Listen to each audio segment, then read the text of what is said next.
안녕하세요. 강서대학교 이상철 교수입니다. 우리 이번 시간에는 데이터 분석, 그 중에서도 우리 통계 분석에 대해서 배워보도록 하겠습니다. 우리 지난 시간에 빅데이터 분석에 다양한 방법들이 있다고 배웠는데요. 통계 분석, 기계학습적인 방법, 데이터 마이닝 기법, 분석 방법 이런 것들이 있다고 배웠습니다. 그 중에서도 우리 이번 시간에는 통계 분석에 대해서 배워볼 텐데요. 통계 분석은 우리가 확률을 이용을 해서 우리 모집단의 값을 예측하는 기법입니다.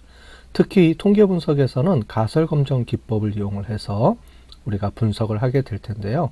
통계 분석에서 사용하는 가설 검정 기법이 어떤 것들이 있는지 우리 배워보도록 하고요. 또 다양한 통계 분석 기법들, 차이 검정이라든가 관계 검정에 대한 내용들을 우리 배워보도록 하겠습니다. 특히 관계 검정 중에서 회계 분석, 예측 모형을 우리가 배울 텐데요. 이번 시간에 배우는 회계 분석은 통계적 분석 기법을 이용한 회계 분석 방법에 대해서 배워볼 거고, 우리 이 다음 시간에 우리 기계학습을 배우면서 통계적 방법과 기계학습 방법은 어떤 차이가 있고, 그 다음에 기계학습 방법이 기존 통계 분석 방법에 비해서 장단점이 뭐고 이런 부분들을 우리가 배워보도록 하겠습니다. 네, 이번 시간에는 우리 통계 분석, 통계란 무엇인지, 그 다음에 통계 분석에서 우리가 핵심적인 내용인 가설 검정하는 방법에 대해서 배워보도록 하겠습니다. 자, 먼저 통계학이란 정리를 하면 우리 관심 대상인 모집단이라고 하는데요. 모집단은 전체 집단입니다.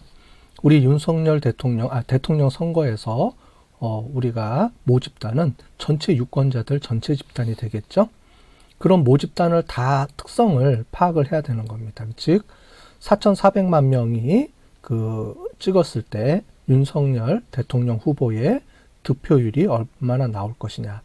그럼 우리가 4,400만 명이 다 투표가 돼야지 투표가 끝나니까, 다 끝났을 때 모든 사람이 투표했을 때의 값을 우리가 모집단의 값이라고 합니다.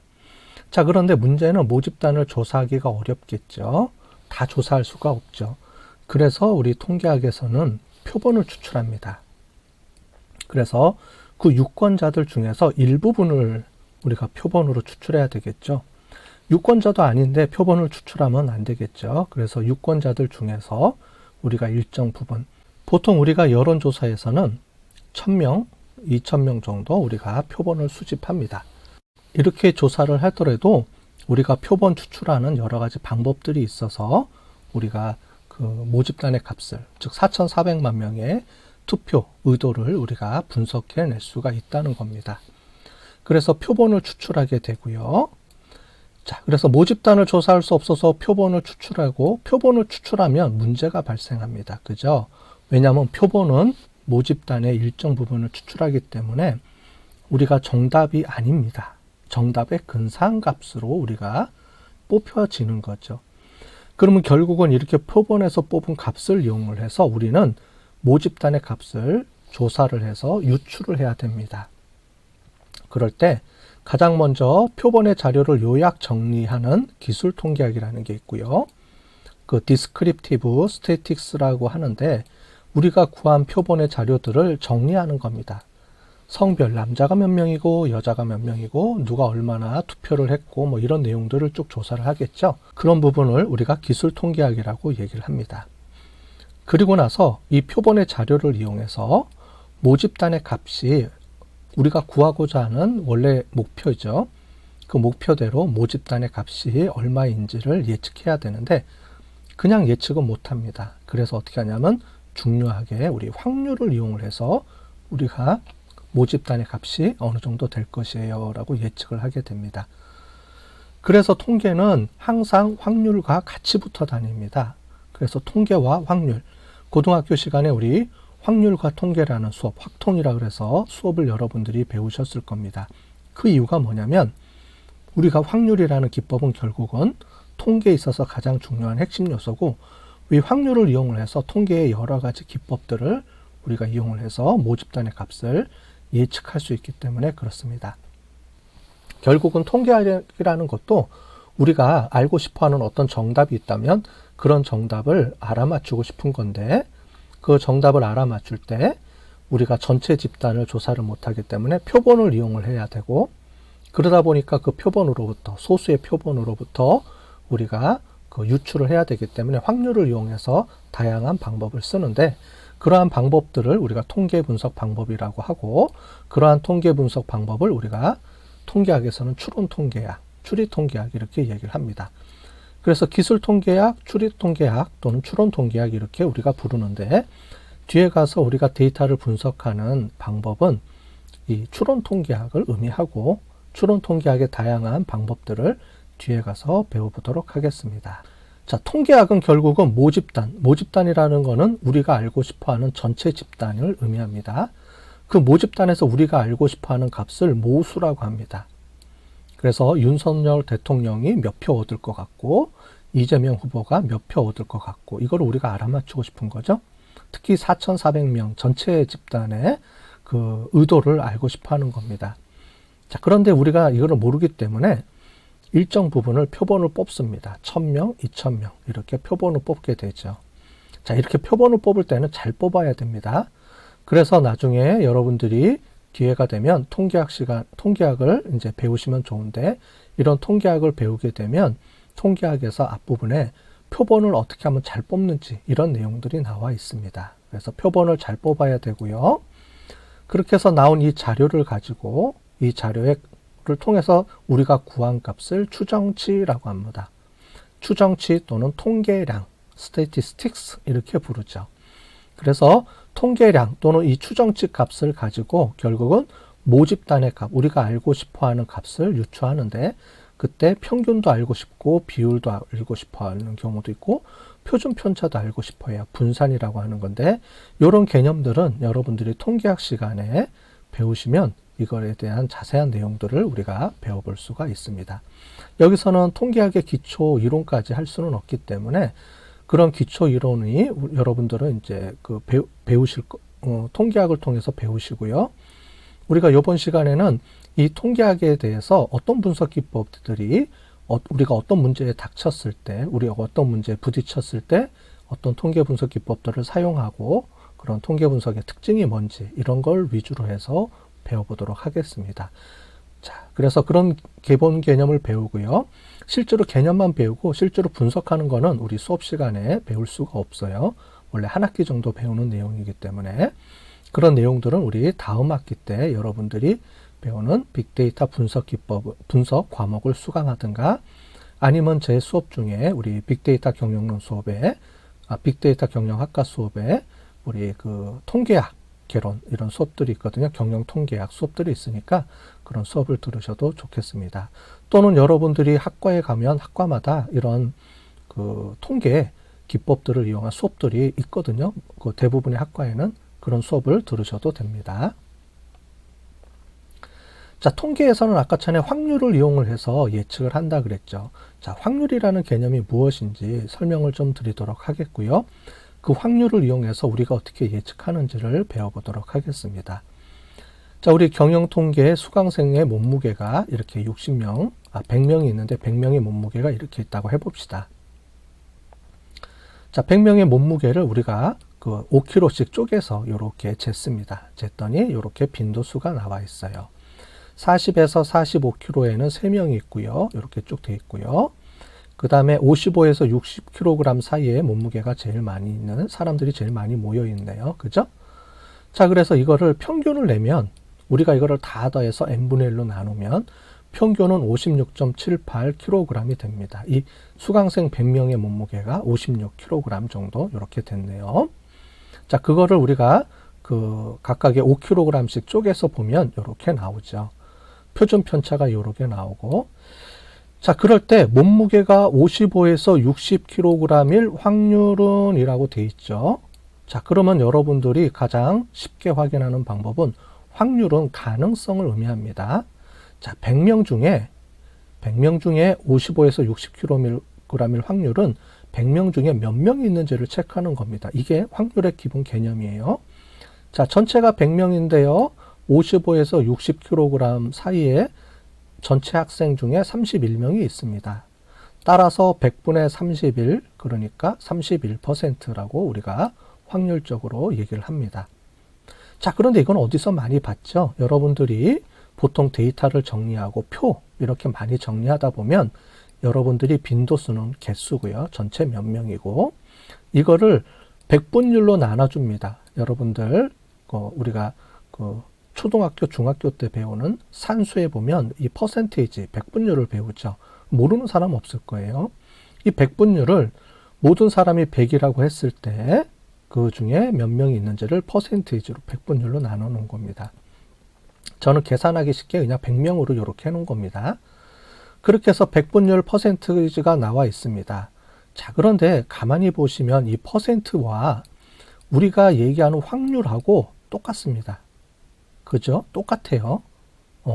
그래서 결국은 우리가 얘기하는 일반 퍼센테이지라는 개념은 확률이라는 개념으로 바꿔서 이렇게 우리가 사용할 수가 있습니다. 물론 그 안에 여러 가지 복잡한 내용이 있지만 여러분들이 그런 거를 기본적으로 알려 그러면 통계학 수업 시간을 좀 더 들으시면 되는데 여기서 우리가 확인해야 될 거는 여러분들이 알고 넘어가야 될 거는 우리가 퍼센테이지가 결국은 확률이다. 이렇게 우리가 이해하시면 되겠어요. 그래서 확률을 어렵게 생각하지 마시고요. 확률은 우리가 알고 있는 퍼센테이지를 다른 말로 부르면 확률이라고 부른다. 이렇게 이해를 하시면 되겠습니다. 자, 그래서 이렇게 나오죠. 자, 그런데 이거보다 더 중요한 게 있어요. 이거를 알려드리려고 하는 게 아니고 우리가 이제 분석하기 위해서는 고등학교 때는 아마 이 정도까지만 배웠을 겁니다. 확률 계산하는 걸 위주로 해서 배웠는데 지금 우리가 실제로 우리가 통계 분석을 이용해서 통계를 이용해서 분석하려 그러면 이 방법을 씁니다. 자, 확률은 정해져 있어요. 자, 확률은 정해져 있다는 게 아주 중요하죠. 여태까지 우리가 여러분들이 그 고등학교 수업 시간에는 이 확률을 손으로 막 계산하려고 하니까 어렵고 여러분들이 배우기 힘들었습니다. 자, 그런데 이제는 확률은 이미 결정이 돼 있어요. 몇 퍼센트로요? 95% 확률이라는 개념으로 우리가 정해져 있습니다. 우리 이미 여론조사에서 나왔죠. 여론조사에서 보면 95% 확률 값으로 우리 오차 범위를 구해서 알려줍니다. 그 오차 범위가 어떤 의미인지는 우리가 첫째 시간에 수업할 때 우리가 배웠고요. 그래서 우리가 확률은 중요한 개념인데 통계 분석에서는 확률을 계산하는 게 중요한 게 아니에요. 확률은 이미 정해져 있습니다. 반대로 이 95% 확률을 이용해서 예측할 수 있는 몸무게의 범위, 즉 우리가 기존에 했던 것처럼 윤석열 대통령 후보를 찍을 사람들이 1000명을 가지고 값을 구해서 이 1000명으로부터 진짜 값이 있을 범위의 오차 범위를 구하게 되는데 그때 확률을 쓴다 그랬죠. 근데 확률은 우리가 알고 있는 이 퍼센테이지라고 그랬습니다. 똑같다 그랬어요. 그래서 보시면 이 퍼센테이지를 이용해서 우리가 범위를 구할 수가 있는 겁니다. 확률은 주어져 있으니까 95% 확률로 구하면 이 가운데 있는 평균으로부터 우리가 점점 넓게 이렇게 해보면 되겠습니다. 그죠?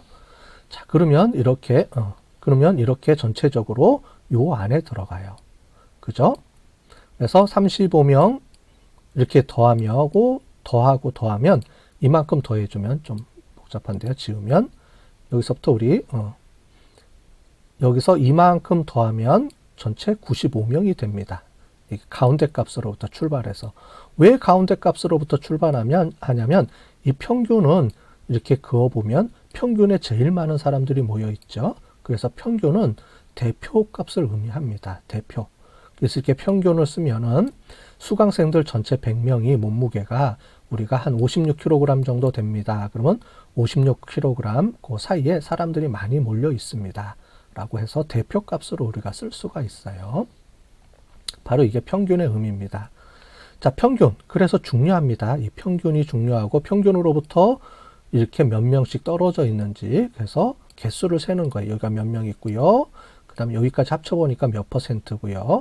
그래서 31, 19 이렇게 합치면 여기 한 70% 되네요. 70% 되고 95% 되고 이렇게 점점 늘려나가면 우리가 95% 확률 범위에 즉 100명 중에 95%라는 말은 100명 중에 95명의 몸무게가 있는 범위가 어떻게 되느냐. 그러면 여기부터 여기까지 우리가 구간을 정해줄 수가 있죠. 그래서 평균 56kg에서 밑으로는 45km, 위로는 70km 정도까지의 범위 안에 전체 100명 중에 95명의 몸무게가 있습니다.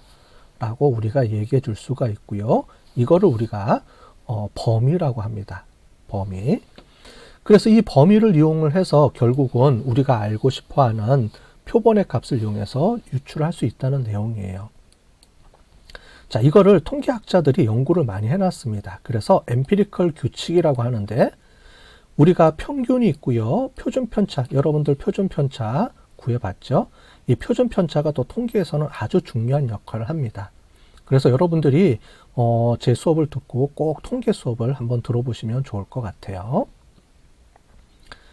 자, 그러면 무슨 말이냐면 자, 전체 평균으로부터 1 표준 편차 사이에, 즉 1 표준 편차면 플러스 7kg씩 양쪽으로 넓히면 되겠죠.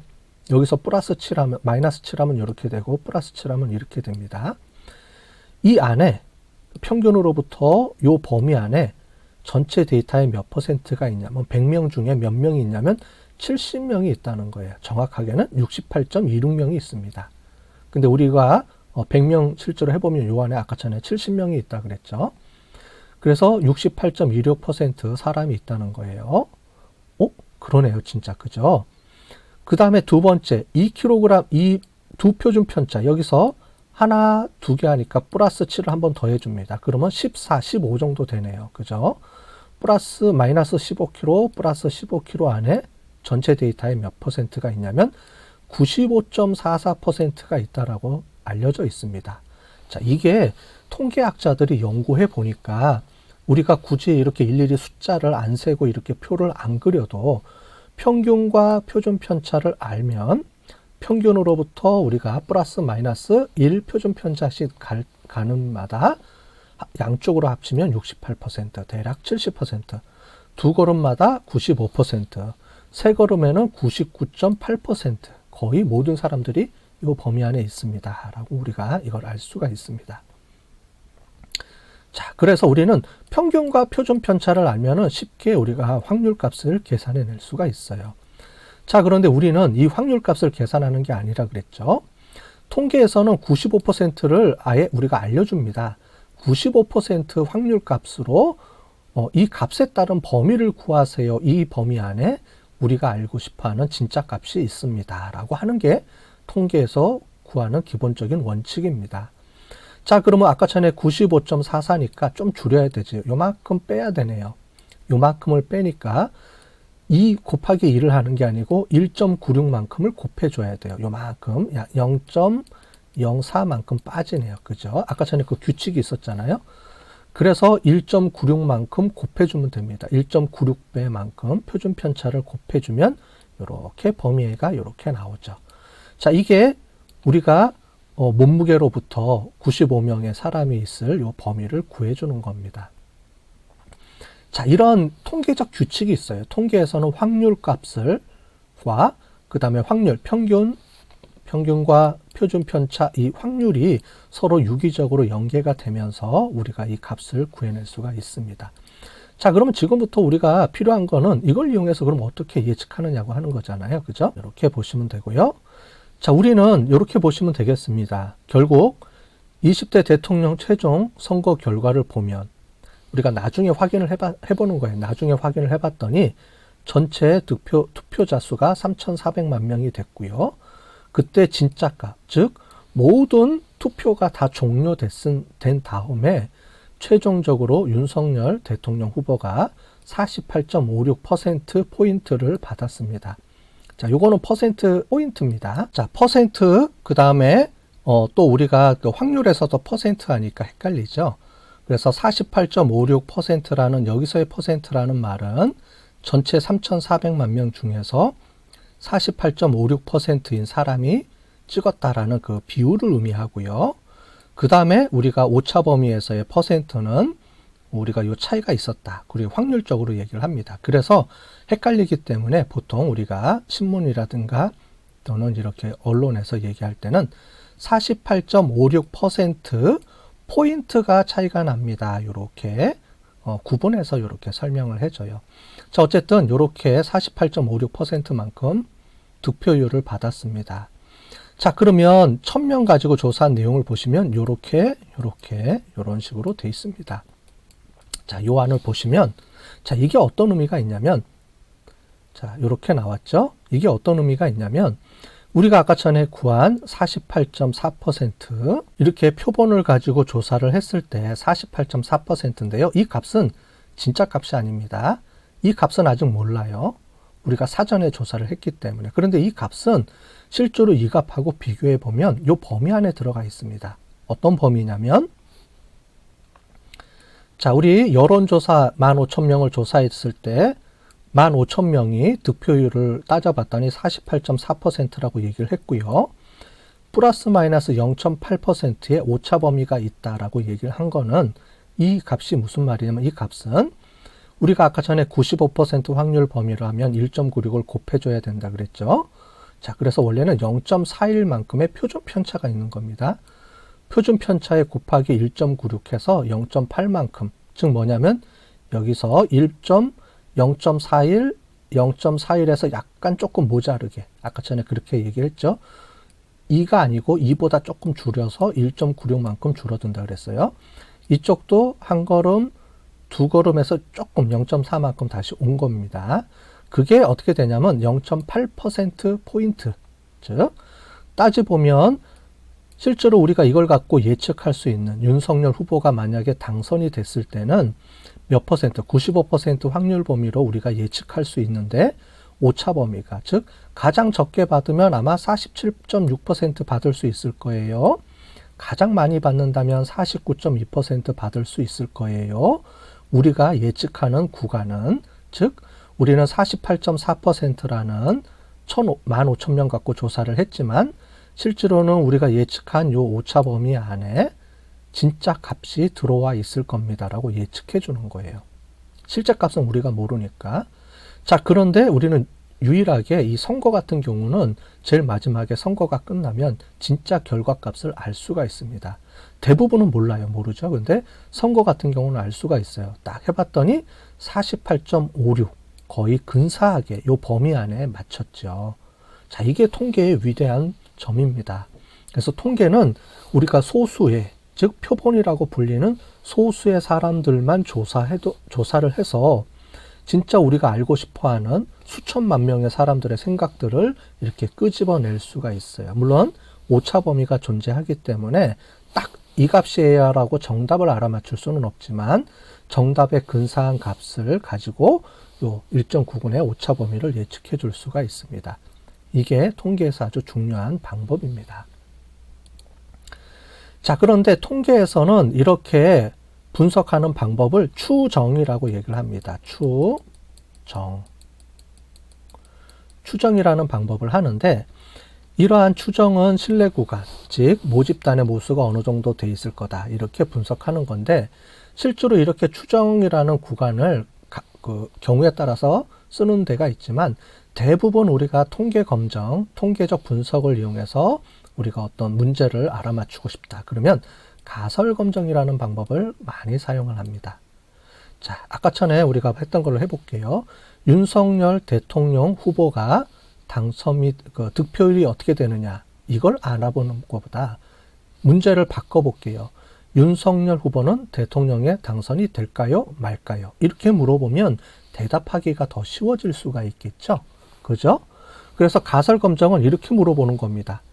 그 추정은 조금 전에 봤던 추정은 득표율이 몇 %예요? 오차 범위가 여기부터 여기까지 이렇게 됩니다. 이렇게 물어보는 방법이었다면 가설 검정은 그래서 윤석열 대통령 후보는 당선이 될까요? 말까요? 그 결과를 95%로 우리가 알아맞혀 보십시오. 이렇게 하는 겁니다. 이게 바로 가설 검정의 기법이에요. 우리가 이제 하는 통계 기법들은 결국은 추정보다는 이 가설 검정을 사용합니다. 가설 검정. 가설 검정은 귀무 가설과 대립 가설이라는 개념이 있는데 이 각각의 자세한 내용은 여러분들이 통계 기법을 정확하게 이해를 해야지만 우리가 그 확률도 배워야 되고 이렇게 되니까 그때 배우시면 되겠고요. 나중에 통계학을 배우면서 여기서는 그냥 간단하게만 설명을 드릴 겁니다. 뒤에 분석 기법을 이해하기 위해서만 간단하게 설명을 드릴게요. 귀무가설은 기존에 알려져 있던 사실을 기반으로 대상을 하는데 얘가 통계 검정 대상입니다. 우리가 어떤 분석 기법을 하게 되면 귀무가설이 맞는지 틀리는지를 검증합니다. 자, 그 다음에 대립가설은 만약에 귀무가설이 틀렸으면 당연히 얘가 맞겠다 이렇게 얘기를 하는 거예요. 예를 들어 볼게요. 차이 검정에서 차이가 있다 없다. 즉 우리 아까 전에 봤던 기존에 설명드렸던 것처럼 통계학을 수강하는 우리 빅데이터를 수강하는 수강 학생들이 있는데 남자와 여자가 중간고사를 봤어요. 네, 그래서 한 50명 봤는데 두 사람의 그 통계 중간고사 점수를 제가 모른다고 가정해 봅시다. 가정입니다. 알고는 있지만 모른다고 가정을 해서 50명 다 조사를 하기 어렵기 때문에 남자 10명, 여자 10명을 가지고 통계 그 중간고사 몇 점이에요 물어봐 가지고 이렇게 조사를 했어요. 100명을 다 조사를 안 했기 때문에 우리가 그 전체 진짜 값은 모르죠. 그런데 거기서 남자에서 25명 중에서 10명, 여자 25명 중에서 10명 뽑아가지고 남자의 평균값, 여자의 중간고사 평균값을 구해봤더니 몇 점 나왔어요. 그럼 과연 이게 차이가 있을까요? 없을까요? 이걸 물어보는 겁니다. 남자의 평균이 75점, 여자의 평균이 뭐 73점 이렇게 나왔어요. 72점 이렇게 나왔어요. 3점 정도 차이가 나는 것 같은데 라고 얘기를 할 때 만약에 75점, 74점이면 차이가 있다고 볼까요? 아니면 75점, 73점이면 75점, 72점이면 도대체 몇 점 정도 차이가 나야지 차이가 있다라고 볼까요? 라고 하는 거예요. 왜냐하면 이 값은 10명을 구한 값이지 25명 전체 값이 아니에요. 10명을 가지고 우리가 그 부분 점수예요. 이쪽도 여자도 10명의 부분 점수입니다. 따라서 진짜 값은 아니에요. 그렇기 때문에 이 두 개의 값만 가지고 1점 차이가 난다, 2점 차이가 난다, 그래서 진짜 차이가 난다, 안 난다, 이렇게 검증을 못 합니다. 그래서 통계에서는 이 값이 95% 확률 범위로 어느 정도 차이가 나는지 이거를 알아맞추는 거예요. 자, 그런데 그건 이제 나중 문제고, 그러면 가설을 어떻게 세우느냐? 가설을 세울 때는 일단 무조건 차이가 없다라고 가설을 세웁니다. 귀무가설은. 우리가 아직 모르잖아요. 남자와 여자는 평등하죠. 그래서 귀무가설은 차이가 항상 없습니다. 차이가 없다. 그룹 간에. 그 다음에 대립가설은 항상 이 반대니까 차이가 있다. 이렇게 물어보죠. 그래서 이렇게 통계에서는 가설 검증을 해주게 되면 결과가 아주 간단하게 나옵니다. 자, 그래서 통계적으로 차이가 있어요? 없어요? 분석해봐서 귀무가설이 맞으면 차이가 없네요. 귀무가설이 틀렸으면 차이가 있네요. 이렇게 우리가 결론만 내려주면 됩니다. 아주 쉬워요. 그죠?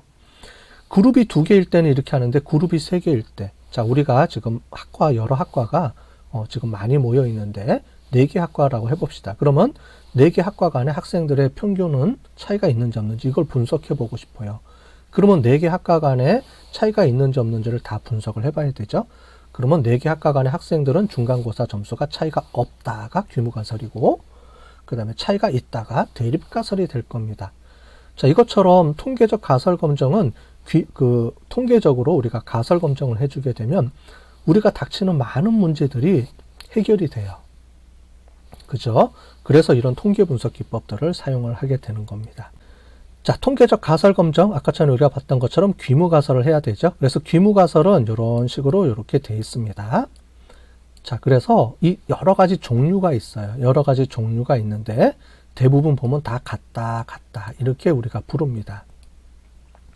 자, 그래서 차이 검정일 때는 같다 하고요. 뒤에 가서 우리가 관계 검정이라 그래서 A하고 B하고는 어떤 관계가 있나요? 라고 물어보는 경우가 있어요. 자, 그럴 경우에는 우리가 서로 관계가 없다 그러면 0이고요. 관계가 있다 그러면 요 일정한 값을 갖게 됩니다. 자, 이거를 우리가 계수라고 하는데요. 계수. 즉 너하고 나하고 어떤 관계가 있어? 얼마나 친해? 이렇게 물어봅니다. 그러면 너랑 나랑은 아무 관계도 아니야. 오늘 처음 보는 사람인데 그러면 우리가 그거를 수치로 나타내주면 0이라고 표현을 하고요. 나는 너 없으면 못 살겠어요. 이렇게 너 없으면 나는 큰일 나요. 이렇게 아주 깊은 관계가 있다 그러면 1에 가까운 점수. 여기서는 기준이 맥시멈이 1입니다. 1은 유일하게 나하고 관계일 때만 1을 써요. 그렇기 때문에 나 위의 사람들은 1이 안 나오고 0.9999 이렇게 나오겠죠. 아무리 쌍둥이라도 1은 안 나옵니다. 0.999 이렇게는 나올 수가 있겠죠. 거의 뭐 비슷할 경우에는. 자, 그래서 이런 관계를 우리가 할 때 처음에는 아무도 모르는 사이잖아요. 우리가 관계가 이제 깊어지면 친한 사람이 되듯이 이런 관계 검정에서는 아직 그 사람하고 나하고 얼마나 친한지 관계가 있는지를 모르니까 0으로 출발을 합니다. 자, 그래서 차이 검정은 같다라고 귀무가설이 놓여지고요. 관계 검정에서는 관계가 아무 관계도 아니다. 0을 놓고 출발을 합니다. 자, 그 중에서 우리가 대표적으로 이제 뒤에서 분석을 할 텐데 하나만 샘플로 해서 한번 설명을 드려볼게요. 어떤 식으로 이게 분석이 이루어지는지, 차이 검정이 이루어지는지. 그 중에 가장 대표적인 게 우리가 원 샘플 티 테스트라고 하는 게 있는데 이런 겁니다. 자, 자동차 연비를 우리가 측정하기 위해서 이제 측정을 하는데 자동차 연비 표본 100개를 추출했는데 이 하이브리드의 자동차 연비는 뭐라고 되어 있냐면 16.5km라고 써 있습니다. 여러분들 차량을 살 때 보면 차량에 이 차량은 기본적으로 몇 킬로미터입니다. 연비를 써놨어요. 그랬을 때 우리가 연비가 16.5km라고 해봅시다. 차량이. 자, 그런데 소비자들이 이 차를 구매한 소비자들이 봤더니 연비가 안 나오는 것 같아요 라고 이렇게 자꾸 클레임을 걸어요. 그래서 소비자보호센터에다가 이렇게 연락을 했습니다. 만약에 여러분들이 취업을 해서 소비자보호원에 취업을 했습니다. 그리고 이런 민원이 들어왔어요. 자, 그러면 여러분들은 이 민원을 해결하기 위해서 이제 뭔가 조치를 취해야 되겠죠. 이게 여러분들의 업무니까. 자, 그럴 경우에는 어떻게 하느냐. 자동차를 표본을 뽑아야 되겠죠. 왜냐하면 자동차 생산하는 자동차 대수가 우리가 몇십만 대 이렇게 자동차가 생산이 됐을 거 아니에요. 그죠? 그 모든 자동차를 다 검사하는 것은 불가능하죠.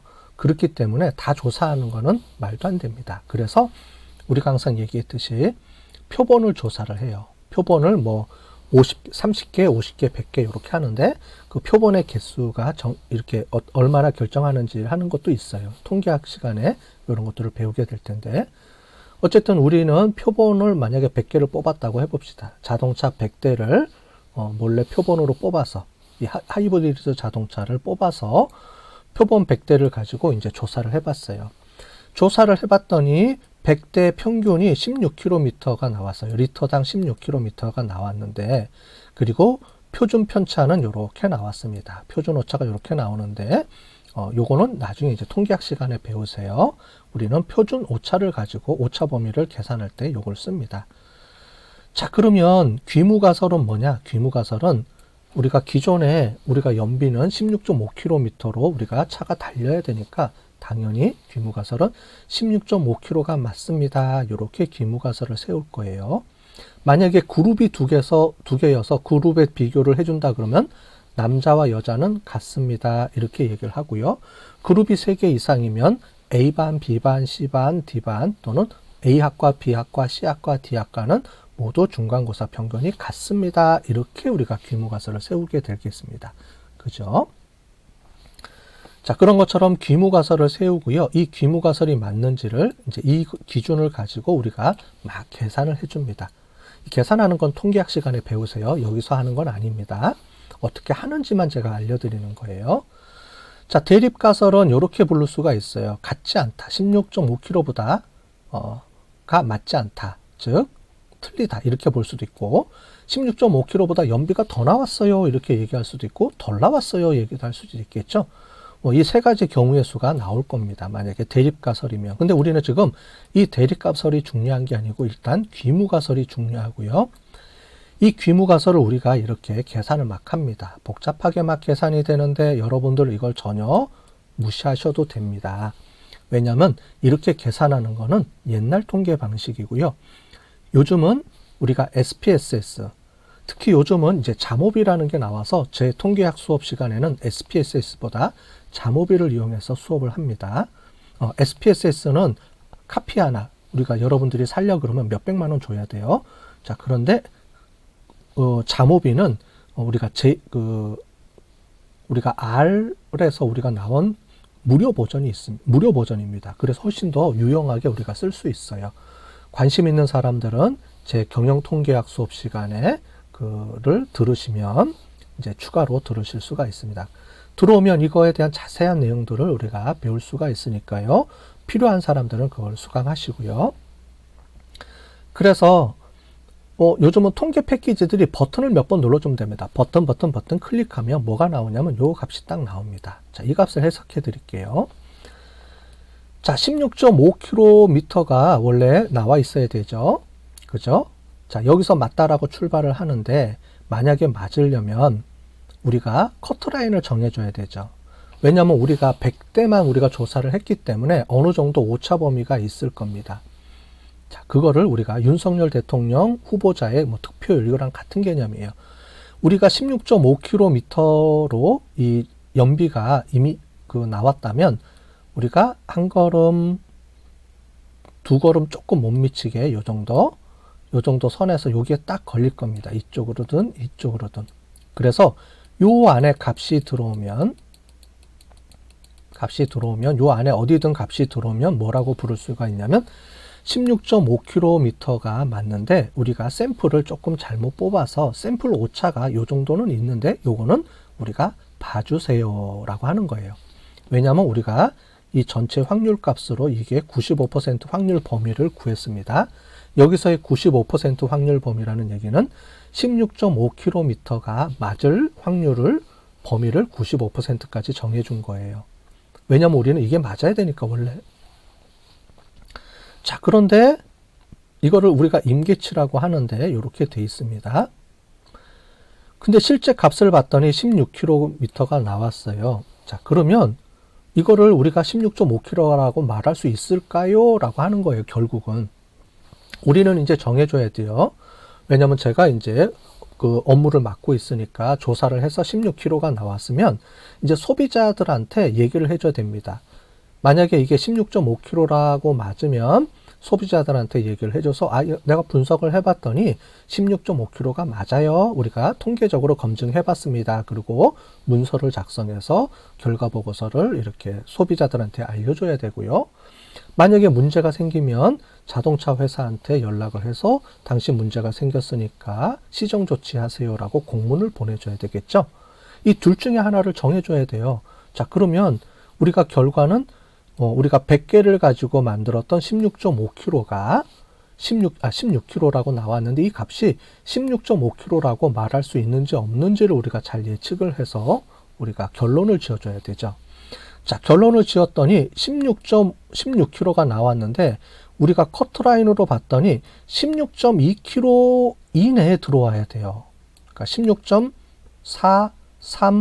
16.432까지만 우리가 해당이 됩니다. 16.2122 뭐 이런 식으로 해서 요 안에 들어와야 되는데 이 값을 벗어나서 16km예요.